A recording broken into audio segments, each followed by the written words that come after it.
Hello everyone and welcome to 9-inch Charge. Today we've got a new Warscroll review. We'll be reviewing a new unit for the Sylvaneth that came out in this latest battle tome, the Spiterider Lancers. We'll see what these new Knights on Bugback can do for the Sylvaneth army, and we'll also be contrasting and comparing them to the other unit in the dual kit, the Revenant Seekers. Now, just before we begin, if you've been enjoying the Warscroll reviews or if you're a fan of tree spirits riding bugs, please drop this video a like. And if you're enjoying the channel's content or you'd like to see more like this in the future and you haven't yet subscribed, please consider hitting the subscribe button. Spiterider Lancers are Alarielle's elite cavalry, mounted upon agile dragon spites whose bodies thrum with life energies. They deftly swoop and whirl above the battlefield before suddenly diving into a charge, striking the enemy lines with a shocking force. Spiterider Lancers have a move characteristic of 14, 5 wounds, a 4+ save, a bravery of 7, and come with the keywords Order, Sylvaneth, Free Spirits, and Spiterider Lancers, and they cost 210 points.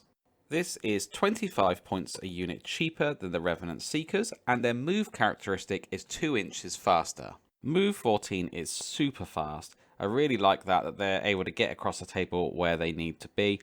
There isn't really going to be anything getting in their way. The unit do have quite a large footprint, but I don't think that that's going to be an issue with move 14 because there's not going to be a lot able to get in their way. Save of 4+ is nice with 5 wounds, makes them really tough and hardy. 15 wounds to chew through for the unit, and as we know, all-out defense can make this a 3+, and because they're working in the army of life to Sylvaneth, there are ways to heal them, and we'll get onto that later on. Bravery of 7 is pretty standard. It's on the better side in Age of Sigmar, but I think for the unit type, it's quite standard. 1 in 3 can be a champion, so they can issue commands to the unit, and they add 1 to the attacks of the model's Spiterider Lance. Another 1 in 3 models can be a Spiterider Banner Bearer, and if this unit includes a Spiterider Banner Bearer, it can move up to 6 inches when it piles in instead of 3. Again, it couples nicely with their large move because they're really able to chuck themselves down the table quite a good distance then. And 1 in 3 units can be a Musician.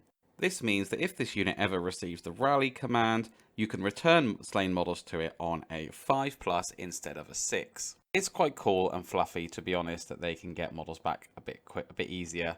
But their pals, the Revenant Seekers, also have an ability to bring them back because they have a wounds characteristic of 5 or less. So they couple quite well. If you take a big unit of them especially, I think that would be pretty cool. Each model in a Spiterider Lancers unit is armed with a Spiterider Lance. And a Spiterider Lance has a range of 2 inches, it has 4 attacks, it hits and wounds on 3s with Rend 2 and does 1 damage. What seems strange for me here is that although it's a good rate of attacks, they hit and wound easily with good Rend, it does only do 1 damage, and I'd have thought that for a Lance maybe there'd be a rule here where it does a bit of extra damage on the charge or something like that, but that isn't the case. It is only 1 damage for a potential 4 damage per model. The Revenant Seekers, on the other hand, have a weapon that is damage 2. Now, that only has 3 attacks and hits on 4s rather than 3s, but because the damage is double, actually, they are more likely to do more damage than the Lancers, which is really weird because the Lancers here, in the unit description, say they are Alarielle's elite cavalry. Well, if that is so, why is their damage potential less than the other type? I've got a graph here that shows the potential damage for each unit, and this doesn't include the sharp mandibles. It's only for the lances versus the sickles. But as you can see, although it is close, the Spiterider Lancers actually don't do as much damage as their counterpart. We'll come on to later on why I think they're still a good and useful unit, but this is just something really odd in the Warscroll that I just can't really get my head around. I think they need an update already. I know we always say this, you know, as soon as stuff comes out, it needs to be FAQ'd, it needs to be sorted, but I do think this Warscroll is a little bit broken. Or the other one is. Either way. The Sharp Mandibles also have a 2-inch reach. They have 3 attacks, 4s to hit, 3s to wound, and Rend 1 at damage 1. So each one can potentially do 7 damage. You've got 3 in a unit, so that's 21 damage. I guess plus 1 attack for the champion, 22. That isn't bad. Rend 2 is really good. They hit and wound nice and easy, especially with all-out attack. They are going to cause a lot of damage. They're also really hardy with 5 wounds each. Definitely, unless they're going up against something like a Mega Gargant or something like that, you can rest assured they are going to kill models in your opponent's units, which then takes us on to their abilities. The first one is Thrumming with Life. Ancient creatures who endure death of a world, dragon spites possess a deep connection to the energies of life and are almost impossible to slay. At the end of each phase, if any enemy models were slain by an attack made by this unit, you can heal all wounds allocated to this unit. And that is just an incredible ability, especially when they've got so many wounds. You know, you've got to chew through 5 to kill them. You're definitely going to have to kill any of them outright, because if you're not able to cause that amount of wounds, then they're just going to be completely re-healed. I mean, how frustrating will it be for your opponent if they've caused 9 wounds and then actually all of a sudden, or 4 wounds say, actually they haven't caused any wounds if they've caused 4 wounds. If they've caused 9, they've only caused 4. And then with a rally, there's more chance of them coming back. I think this is really cool.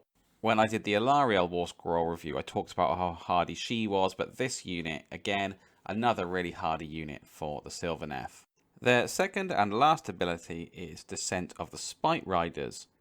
Should the buzzing chorus of Spiterider Lancers be heard, it is already too late to evade their devastating charge.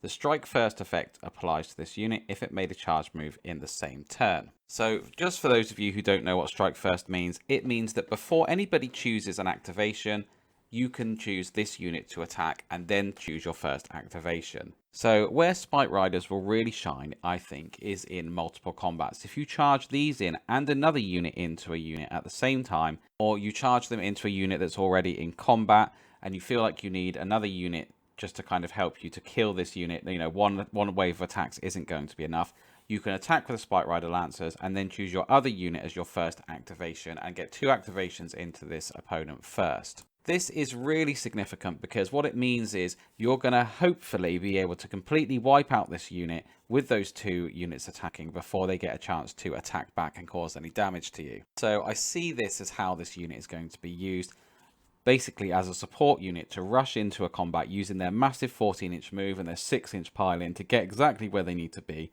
to attack first, helping the other unit before they then attack, and then you just wipe out your opponent's unit. I will say, though, that overall I am disappointed.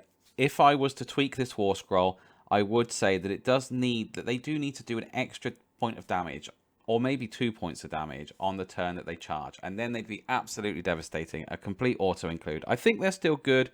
I think they're still good for their points, but I would love to see them do more damage than the Seekers, as they are supposed to be the elite cavalry.